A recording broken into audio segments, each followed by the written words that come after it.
We don't have much time. We are making a proper Italian pizza from scratch in 3 hours. Is that possible? Yes. And I'm gonna show you how. Done in 3 hours. Can you believe we did this pizza in 3 hours? Ingredients for 6 pizzas. 1 kilo of pizza flour. It's a 00 flour with minimum 11 grams of protein. So when you go and buy 00 flour or pizza flour, look on the nutritional value. You have to look for a pizza flour with 11 grams of protein, 12 grams of protein, or 13 grams of protein. Below 11 grams of protein, I will not recommend to use. 700 millimeters of cold tap water. This is going to be a 70% hydration pizza. 1 satchel of dry yeast, which is about 7 grams. 5 teaspoons of salt. Using 7 grams of yeast is the secret to make the pizza in 3 hours. Usually, I use only 1 gram of yeast, but I need to ferment the pizza for 24 hours, okay? So more yeast, heavier in your belly, less yeast, lighter in your belly. So this pizza, it's gonna be a little bit heavier than your usual 24 hours pizza dough. What we need also is a scraper for the pizza dough. If you love making pizzas, you should get a professional pizza tray to store the pizza balls. Or you can use individual airtight plastic containers for each pizza ball. I have this amazing dough mixer, which is my new best friend. But hands are amazing, you use your hands to make pizza, or you can use a normal stand mixer. Stand mixers do a much easier job, sometimes better job than your hands. The first thing I want to do is to pour the water. So we have 700 milliliters of cold tap water. Now let's add about 2 handfuls of flour. Now we're going to add the salt and the yeast. Close it and let's start mixing. So what we're doing now is we're activating the yeast. Salt and yeast can go in at the same time, together with the flour. The reason why I added flour first is so the yeast has food, which is the flour. You can heat the flour, you can activate, and the salt is not going to affect the yeast. All right, let's see how it is. It's very watery. What I want to do now, I want to add flour a little bit at a time, okay? Let's add about half of what we have, and let's start mixing. This dough mixer shows us the temperature of the dough. We want to reach a temperature between 23 and 26 degrees Celsius, so keep an eye on that. Now I'm going to add the flour a little bit at a time. This is the process we don't want to rush, okay? If you don't have a stand mixer, use your hands and do the same. Add the flour a little bit at a time. All right, guys, the dough is ready, and look at the temperature. We have the perfect temperature for the pizza dough, 25 degrees Celsius. If you're making the dough by hand, just stick a thermometer inside. If you don't have a thermometer, it's okay, just keep going. And when the dough is ready and finished, just do the bounce back technique. You press on it with your finger. If the dough bounces back, it's ready. I've got this mixer from Revo Bake, incredible product, heavy duty, so good. I recommend it for anyone who loves making pizza and bread at home. All right, guys, this is ready, and look at that. Look how wonderful. And the dough is ready. Let's get this off, and let's work it out with our hands now. It's time to make the pizza balls. Before we make the pizza balls, get some fine semolina. This should be super fine semolina. Normally, the Italian semolina is what you can find in the supermarket. And just spread it everywhere, just like that. So we avoid the bottom of the pizza bowl to get stuck to the tray. Usually, professional pizza trays don't need any flour at the bottom because they don't really stick to it. But, you know, we're at home, it's for an extra peace of mind. If you use individual airtight plastic containers, I recommend to put just a little drop of oil and spread it everywhere. The reason why we use oil in the individual airtight plastic container is that so it's easier to get the dough out. So we put it upside down and the dough comes out easily from the plastic container. On the professional pizza tray, we're actually using our hands and the scraper to get the dough out of the tray. You also need a scale. We're gonna make a pizza balls between 250 and 270 grams. Right, let's get the dough out. To do this job, I recommend you using a marble bench, which is one I use. You can use a timber bench or a bench where your dough doesn't get stuck on it. So it feels very nice. I like how this feels. It's a 70% hydration dough. And look how beautiful.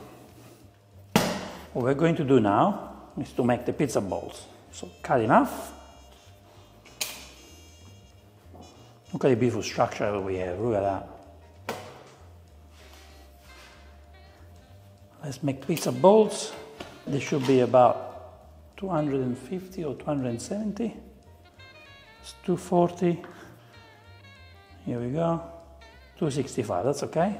Let's try and make 250, maybe do 250. What's that? 285, too much.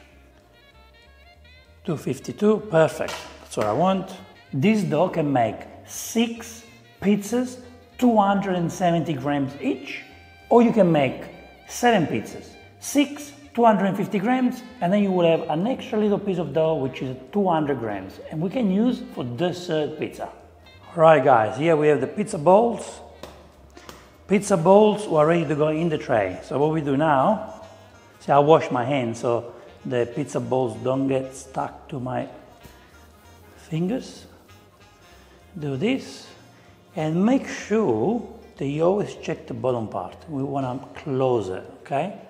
And now we put this on the semolina. Look how easy it is. My hands are still clean. So let's do this again. Get the dough. It's like if you're making a mozzarella. If you never made mozzarella, I guess you don't know what I'm talking about. But see what I'm doing here? See what I'm doing? Can you see the movement? And then easy, you just do it like this. You don't have to. You can do this. If you don't want to, all you have to do is make sure that you close the bottom. Here we go.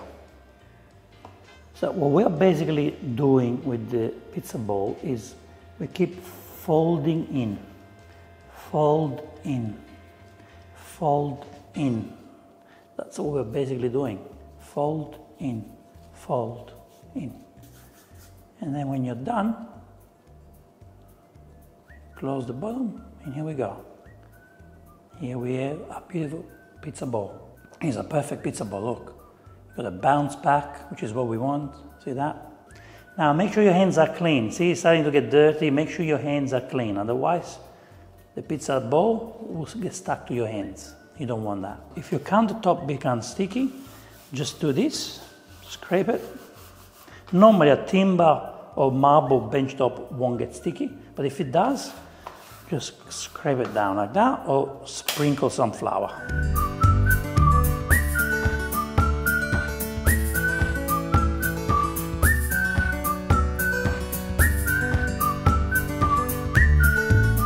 At this point, we don't have to do anything anymore. We're gonna store these pizza balls at room temperature for 3 hours. Minimum 3 hours. Could be 4, 5, 6 hours, 7 hours, still okay. But in 3 hours, we can stretch the first pizza. How amazing is that? But make sure you store it at room temperature, not in the fridge. If you don't want to get the pizza tray, you can put some extra virgin olive oil in there. It's a bit too much, went a bit overboard. You just need a little touch of extra virgin olive oil, not too much. That's enough. Spread it. You can put your pizza dough right in there, okay? This pizza ball will expand, will take over, it will grow, it will get longer. If you don't want to make a pizza today, you can put it in the fridge, okay? And you take it out 4 hours before you're ready to make pizza. So you can leave it in the fridge for a week. It's been 3 hours and the pizza balls are now ready. Look at that. I couldn't wait and I cooked two, just to do a little test, and they are fantastic. Look how bubbling they are, look at that, look how they move. That's simply because we have a 70% hydration, look at that. They're gonna be so easy to stretch. What I have here is some fine Italian semolina, which is perfect for stretching the pizza, okay? We're gonna put the pizza ball inside here. So how do we get the pizza ball? Just put some semolina over it, just remove it from the bottom, just to make sure it's not, we don't want the pizza ball to get stuck. Put the pizza ball here on the semolina. Put semolina everywhere, top and bottom. Can you see how bubbly this dough is? Don't press on the edges, just press in the middle and towards the edges, okay? So in the middle, towards the edges. Do this slowly. Can you see how we're creating puff edges? Can you believe we're doing this in 3 hours? How amazing is that, huh? Now use a marble bench or a timber bench, please, okay? And what we can do the Napolitan stretch, but if you don't know how to do it, which you don't have to know how to do it, what you can also do, you can just stretch it like this. Just try not to press on the edges. But I want to show you something even easier. If you just do this, and you go around and around, because it's a 70% hydration dough, this will stretch by itself. I'm not pulling anything, I'm just letting the gravity do the job, okay? And if you want to be fancy and remove the extra semolina, just do this. But when you do this, make sure your hands are like that. You don't want to have your fingers like this, otherwise you create a hole. Just always like this. I personally like to use a timber peel, which you can buy anywhere. This is also what Franco Pepe does, the best pizza chef in the world. And he believes in the timber peel, and I do too. I've got a little bit of semolina, not too much. Place the pizza on top. If for any reason you see a little hole, just close it like that, gently. I like to have the rough part on the top and the smoother one at the bottom, if you can. It's not really important. Now when you add the toppings, be quick. On the timber board, you can be a little bit slower, but still don't take too long. Otherwise the sauce will put pressure on the base and the sauce will touch the timber, and that's when the pizza base can get stuck to your peel. Here we go with peeled tomatoes that are crushed by hand. Here we go. Just put some salt in the peeled tomatoes and nothing else. As much salt as you like. Let's get some basil, spread everywhere. I like to put some pecorino cheese on the tomato to add flavors. Now we're putting the salami. Nice homemade salami. Now I'm putting the sauteed mushrooms. I know people like to put raw mushrooms on the pizza. I know, yeah, it can be nice, but if you really want to take your mushrooms to the next level, just cook them in some butter and they will be a lot better. Now I've got some beautiful crispy guanciale. I'm just going to take my pizza to the next level. This is the fat from the guanciale, okay? It turns into oil. So this is going to add flavors to a pizza. Otherwise, you can use extra virgin olive oil. Last but not least, the mozzarella cheese, which I cut and put on a colander, because look what happens. That's all the milk. You don't want this milk on the pizza, otherwise the pizza will be too watery. Now in the oven. My oven is at 400 degrees Celsius, and it's gonna cook this pizza in 90 seconds. We're gonna cook the first side for 30 seconds. If you guys are worried to cook in high temperatures at 400 degrees Celsius, you can cook this pizza at 320, 350 degrees Celsius. It will take a little bit longer to cook, but it's definitely safer. Now what we do, when one side is cooked, we're gonna put the peel from this side, go at the bottom, and turn the pizza around. See, this side is cooked? Great. Now, let's do this side for about 15 seconds. You can really smell the beautiful pizza cooking. Now we do this other side for 15 seconds. Try to put the pizza back on the same spot, okay? And here we go, the last corner. So the bottom is perfectly cooked, look at that. Beautiful leopard crust.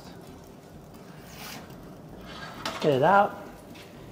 Can you see that we need to cook this side a little bit more? This side maybe just a little bit more. So let's put it in without touching the base of the oven, the stone of the oven. We just want to cook the edges. Not too long, right? You don't want to burn it. And I think we're done. I think the pizza is ready. Guys, I think our pizza is perfect. Look how beautiful it is. I really love it. It's important that when you put the cheese at the end, you cover the ingredients, such as the salami, the guanciale, the basil, so the ingredients don't burn. Listen to the crunch, guys.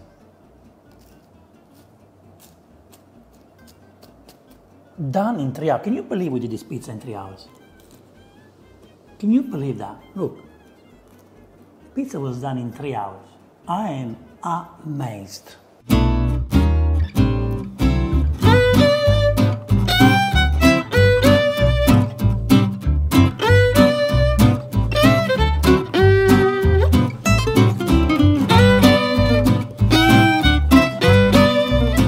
I don't want to ruin the structure of the edges with this, so I'm going to use scissors, which is what they do.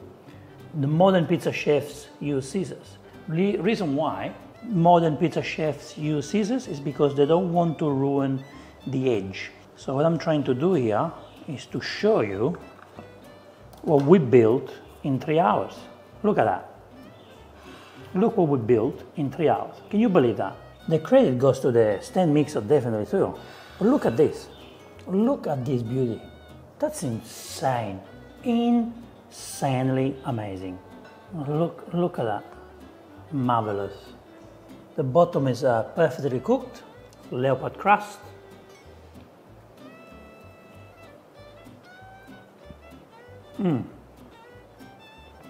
Beautiful dough.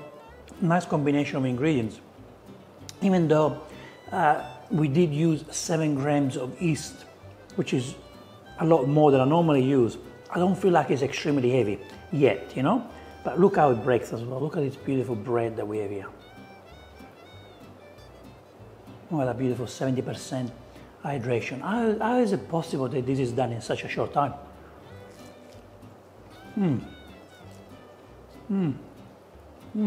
This pizza dough recipe should be stuck on the fridge forever, because you want to make this every single week. Can I tell the difference between this one, the 24 hours fermentation, or the 72-hour fermentation? At the moment I don't, but later on maybe I can. Maybe this one will feel a little bit heavier in my belly, while the 24 or 72 hours it won't, because those pizzas are very light, easy to digest. Maybe this won't be the easiest pizza to digest, but it definitely does a job. It's definitely better than all the junk pizzas you found out there. Even if those pizza franchises tell you, oh, the pizzas is done quick and we come to you, you can do this quickly too. Come on, 3 hours is not much. Don't be scared. Even if you never cooked before, don't be scared. You can do this. Trust me, you can do it. You don't have to do anything. The dough does the job for you. Please make it. Write a comment below and let me know how many people did you make happy with this pizza. Thank you so much for watching this episode. I will see you on the next Vincenzo's Plate video recipe. E ora si mangia. Vincenzo's Plate.